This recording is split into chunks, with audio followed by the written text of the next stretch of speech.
Hello বন্ধুরা, তো অনেক দিন পর আবার তোমাদের জন্য নিয়ে চলে এসেছি একাদশ শ্রেণী বাংলা নুন কবিতা থেকে কিছু প্রশ্ন ও উত্তর। তো চলো আজকের ভিডিওটা শুরু করা যাক। রাত্রিরে দুভাই মিলে কি করে?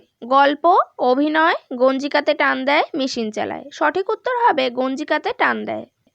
খেতে বসে রাগ চড়ে যায়, কারণ ঠান্ডা ভাতে নুন নেই, তরকারি ঝাল হওয়ায়, মাথায় অনেক চিন্তা, কোনোটাই নয়। সঠিক উত্তর হবে ঠান্ডা ভাতে নুন নেই। বাড়িতে ফেরার পথে কিনে আনি, কি কিনে আনে? নুন, চাল, গোলাপ চারা, চিনি। সঠিক উত্তর হবে গোলাপ চারা। আমাদের দিন চলে যায় সাধারণ ভাত কাপড়ে, এর কারণ তারা অল্পেতেই খুশি, তারা উদার, তারা সাধারণ ভাত কাপড়ই পছন্দ করে, তারা সচ্ছল।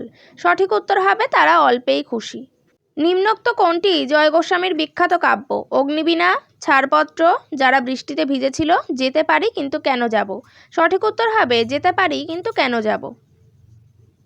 আমাদের দিন চলে যায় হেসে কেঁদে, কষ্ট করে, বাজার করে, সাধারণ ভাত কাপড়ে। সঠিক উত্তর হবে সাধারণ ভাত কাপড়ে।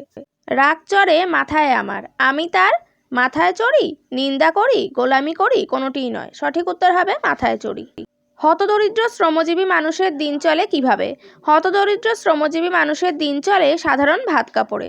কি হবে দুঃখ করে? এই বোধের কারণ কি? দিন দুঃখী দিনমজুররা জানে দুঃখ করে দুঃখ নিরসন হয় না, কাজেই দুঃখ করার যৌক্তিকতা আছে বলে তারা মনে করে না।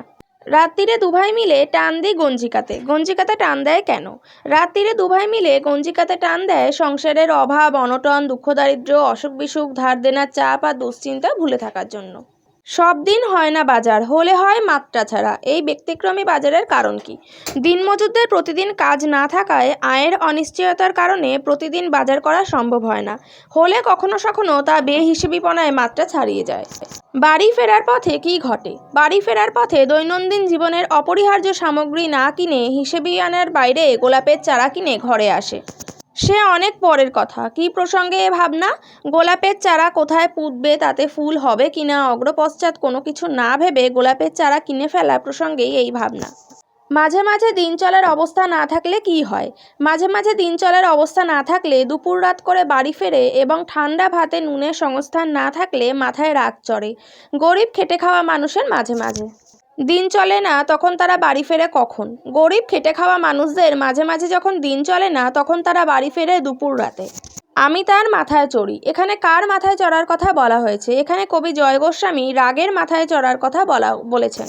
কিন্তু পুঁতব কোথায়? এখানে কি পোতার কথা বলা হয়েছে? এখানে গোলাপ চারা পোঁতার কথা বলা হয়েছে।